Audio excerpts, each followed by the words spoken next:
Buenos días, buenas tardes, ¿qué tal estáis? Espero que estéis muy bien. Hoy venimos a hablar de un tema muy interesante. Vamos a usar de ejemplo a José Luis Rodríguez Zapatero. Vamos a aprovechar pues los problemas que tiene José Luis Rodríguez Zapatero con la justicia para hablar de algo que ya está muy estudiado en ciencias políticas, pero que sigue siendo muy interesante, que es esta regla no escrita, que no siempre pasa, no es una regla absoluta, pero esta regla no escrita que tienen las democracias de no meter a sus expresidentes en la cárcel. Vamos a hablar del por qué consecuencias tiene, podemos debatir si es justo, si no es justo, y lo vamos a ejemplarizar también con el caso de José Luis Rodríguez Zapatero, ¿no? Si al final va a acabar entrando José Luis Rodríguez Zapatero a la cárcel o no. Bien, no sé si os habréis dado cuenta que en muchísimas democracias nunca jamás los expresidentes acaban entrando en la cárcel. ¿Por qué? Hombre, lo primero es obvio, ¿no? Un presidente en el poder no va a permitir que su predecesor entre en la cárcel porque luego le pueden hacer a él lo mismo, ¿no? Entonces, eso es la idea principal por la que no ocurre, pero no solo por eso. No se escarcelan a expresidentes por un motivo muy concreto, y es que la oposición o los partidos emergentes, los jugadores que quieren llegar al poder, a gobernar, se ha de evitar que como narrativa frecuente se utilice la idea de meter al presidente en office en la cárcel cuando acabe su mandato. ¿Por qué?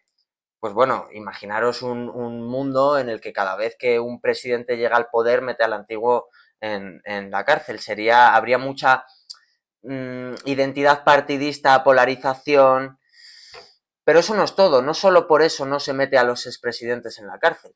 Vosotros pensad qué incentivos tendría un presidente ya en office, un presidente gobernando, qué incentivos perversos tendría si sabe que que el siguiente que va a acabar llegando al poder le va a meter en la cárcel.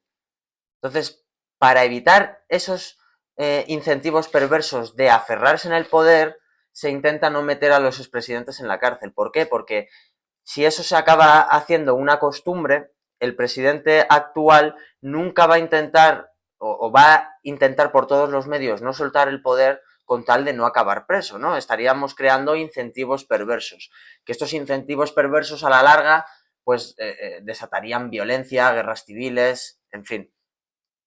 Entonces, claro, según esta regla no se han de meter a los expresidentes en la cárcel.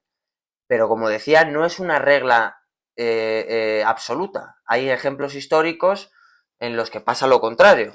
Por ejemplo, Corea del Sur ha tenido 4 presidentes en la cárcel y lo único que ha hecho ha sido, como resultado, ha sido un poco de polarización, de no tener casi polarización a tener un poquito. ¿Por qué no ha habido los incentivos perversos que han tenido o que estábamos discutiendo que podría generar una situación así, que podría generar esos incentivos perversos? Pues porque la percepción de la justicia en Corea del Sur es que es una justicia imparcial. De la percepción de la sociedad sobre la justicia, sobre ese poder, es al final lo que acarrea si se puede encarcelar a presidentes o no. Por ejemplo, en Francia, con Nicolas Sarkozy, también se condenó a un presidente, a Nicolas Sarkozy, que no acabó yendo a prisión, pero estuvo, o está, porque esto es bastante reciente, eh, eh, un año de prisión, pero que está en su casa con un brazalete. Y el resultado tampoco fue muy malo en Francia, simplemente se abrió un debate sobre si los presidentes deben ir a prisión y creó una mala imagen sobre Sarkozy y su partido. Y muchísimo cuidado con esto porque siempre, sin excepción, todos los líderes políticos cuando tienen problemas con la justicia, siempre achacan a que les están persiguiendo políticamente o el mal llamado lawfare, ¿no? Eh, y lo podemos ver en España con el mismo presidente del gobierno, que dice que la corrupción de su círculo más cercano es inexistente y que es una persecución mediática judicial, pero por el otro lado tenemos a Ayuso, que también están investigando a su novio, y Ayuso también dice lo mismo, que es una investigación política. Y otro ejemplo que quiero dar de casos en los que sí se han metido a presidentes en la cárcel es el de Alberto Fujimori, que recuerdo que fue presidente del Perú entre el 1990 y el 2000, que su gobernancia acabó con un exilio y posteriormente fue detenido en Chile. ¿Qué resultó esto? Pues resultó en más polarización. En 2017 se intentó por parte de la ejecutiva que estaba en ese momento indultar a Alberto Fujimori, porque además estaba mayor, tenía problemas de salud, se le intentó indultar un poco para tener más estabilidad institucional, ¿no? Digamos, pero la justicia rechazó ese indulto, ¿no? Entonces, los expresidentes no suelen ir a la cárcel en las democracias modernas. Hay casos en los que sí, pero esos casos en los que sí dependen muchísimo de la percepción que tenga la sociedad sobre la independencia judicial. Por ejemplo, los países que más buena percepción de independencia judicial tienen son los nórdicos, que son Noruega, Dinamarca, Suecia, Irlanda. En estos países un presidente o expresidente podría acabar en la cárcel y no pasaría nada, no se crearían esos incentivos perversos a que los gobernantes se mantengan en el poder.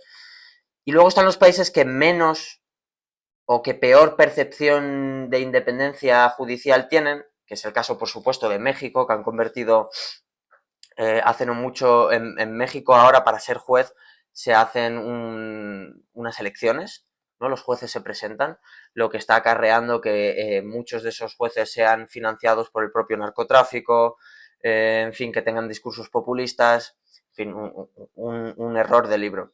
Turquía también es un país que tiene muy mala percepción de su independencia judicial, y Hungría, por miles de escándalos que ha tenido el anterior presidente, Orbán, y que al final judicialmente nunca han llegado a nada, ¿no? El caso de Zapatero es muy interesante porque en la historia de la democracia española moderna, ¿no? Del régimen del 78, nunca un presidente había sido investigado, nunca había sido imputado y nunca había sido condenado, que todavía no es el caso de José Luis Rodríguez Zapatero. ¿Qué significa esto? Que no hay precedente. Es muy importante los precedentes, ¿no? Tanto en justicia como en política. Es más difícil que un presidente acabe preso si no hay un precedente anterior de que un presidente haya acabado preso. Según la percepción de la justicia en España por su población, podría pasar que algún presidente acabase preso y eso no desembarcase en los incentivos perversos a quedarse en el poder por parte de los políticos. ¿Por qué? Porque más o menos España no está entre los que mejor percepción tiene de la justicia, pero tampoco está entre los que peor. Y de todas las instituciones españolas, según las últimas encuestas, el español medio a lo que mejor ojos tiene, mejor percepción de independencia tiene es al Poder Judicial, ¿no? Entonces, a pesar de que no haya habido antecedentes, el caso de José Luis Rodríguez Zapatero podría acabar yendo a prisión. Quiero recordar que Pedro Sánchez no está siendo investigado, está su entorno más cercano siendo investigado, pero el propio Pedro Sánchez no está imputado ni investigado.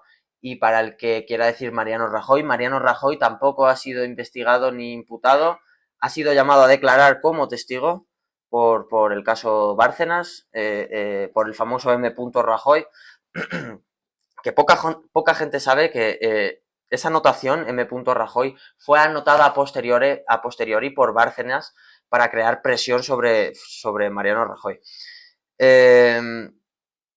Entonces, claro, yo aquí de lo que quiero hablar es del dilema entre rendición de cuentas, ¿no? Y estabilidad institucional. Porque ¿qué es mejor? Que los expresidentes nunca puedan ir a prisión, hagan lo que hagan, que sean intocables, o que cada gobierno intente sentar en el banquillo al gobernante anterior. Claro, para mí lo mejor sería un equilibrio, ¿no? Entre estas dos opciones. ¿Cómo se consigue un equilibrio? con un poder judicial independiente. ¿Cómo se consigue un poder judicial independiente? Con una separación de poderes. El caso de España es complicado porque la separación de poderes no es real, dado a que los puestos más importantes del poder judicial los otorgan los propios políticos. Entonces, quieras que no, eso va a crear siempre incentivos a devolver el favor, ¿no? Entonces, eso es un problema que puede tener la democracia española. He apuntado aquí también los exilios dorados, pero no suelen ser frecuentes en democracias. Sí que son frecuentes en otros regímenes más dictatoriales, ¿no? O al haber un cambio de líder, se le ofrece al anterior un exilio, ¿no? Quiero recordar que el presidente de la Segunda República Española le ofreció el exilio a Primo de Rivera y Primo de Rivera se negó, pero lo podría haber aceptado. ¿Por qué se ofrece un exilio? Bueno, pues para no generar peor ambiente, ¿no? Para intentar relajar un poco las cosas. Es decir, mira, están las cosas complicadas, yo te ofrezco a ti, tú y yo somos rivales, pero yo te ofrezco a ti que te vayas, tengas un exilio dorado incluso, y a cambio, pues vas a vivir. Y a cambio para mí no voy a tener tantos problemas sociales, políticos y judiciales en el país.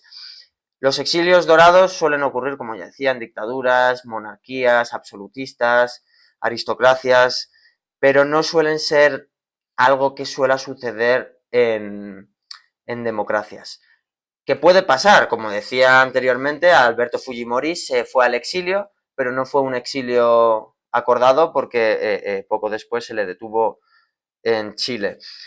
¿Podría pasar con José Luis Rodríguez Zapatero? Podría pasar. Podría pasar que un nuevo gobierno, incluso de Feijóo, o el actual gobierno, le ofreciese en secreto un exilio que no saliese a la luz, un poco para decir, sería un poco para limpiar incluso la propia imagen del PSOE o para incluso darle a un gobierno de PP Vox una imagen más de ser duro con los corruptos, ¿no? Le vendría bien a todo el mundo. Y luego también está la posibilidad de los indultos, que esto es bastante frecuente en las democracias. Quiero recordar que Nixon, que tuvo ese famoso caso del fontanero, ¿no? Que entraron en la sede del Partido Demócrata a ver si encontraban información que les pudiese venir bien electoralmente, pero se acabó descubriendo. Pues eso, claro, luego hubo juicio y luego se pagaron responsabilidades. Y el presidente Ford indultó a Nixon por la estabilidad política, democrática e institucional, ¿no? Entonces, los indultos son frecuentes. Por ejemplo, a los perpetuadores del 23F se les ofreció un indulto y también se les ofreció, esto no está documentado, pero es algo que se puede extraer de la información que tenemos, podría no ser cierto, pero supuestamente se les ofreció un retiro dorado que rechazaron. Entonces, como os digo, los indultos son bastante frecuentes. Pero a donde quiero llegar yo es, ¿qué es lo que como sociedad tenemos que hacer? Pues como sociedad tenemos que tener una independencia judicial lo más fuerte posible. La separación de poderes es muy importante para evitar tiranías. Cuanto más descentralizado esté el poder, mejor para el ciudadano. Eh, Cuanto menos nos puedan putear, a fin de cuentas, cuanto más difícil lo tengan para putearnos, pues mejor para el pueblo. Al fin y al cabo, teóricamente hablando, la democracia es un invento para el pueblo, para que haya separación de poderes. Yo soy de los que teorizan que la democracia es un invento de los políticos para que los cambios de regímenes no sean tan violentos, para poder seguir jugando al juego de la política sin tener que morir en el intento, ¿no? Pero en la teoría es por el pueblo y si queremos que el pueblo viva mejor necesitaríamos una independencia judicial muy fuerte para poder tener un poco los dos mundos, ¿no? Que los presidentes puedan ir a la cárcel sin crear incentivos perversos para que los presidentes que están en el gobierno no se aferren al poder por el miedo que pudiesen tener a ir a la cárcel, ¿no? Entonces yo dejo esta reflexión por si a alguien le gustaría pues comentar, ¿no? ¿Qué es lo que piensa, qué es lo que le parece? Yo sinceramente creo que José Luis Rodríguez Zapatero no va a acabar en prisión, sobre todo porque no hay precedente en la democracia española. Podría pasar, o sea, estamos en los primeros pasos de la investigación, entonces es muy difícil aventurarse a decir si va a acabar preso o no, y es bastante probable que le caigan años de prisión, pero es bastante probable que tampoco acabe cumpliéndolos, ¿no? Porque al final esta gente siempre encuentra la manera de saltárselo y el propio gobierno que esté, da igual que sea del PSOE o del PP, le va a ayudar a que un expresidente español que ha estado en el Consejo de Estado, en fin, que no entre en la cárcel. Entonces, pues por aquí voy dejando el vídeo con esta reflexión. Espero que os haya gustado y nada, nos vemos en el próximo. Un saludo a todos y hasta luego.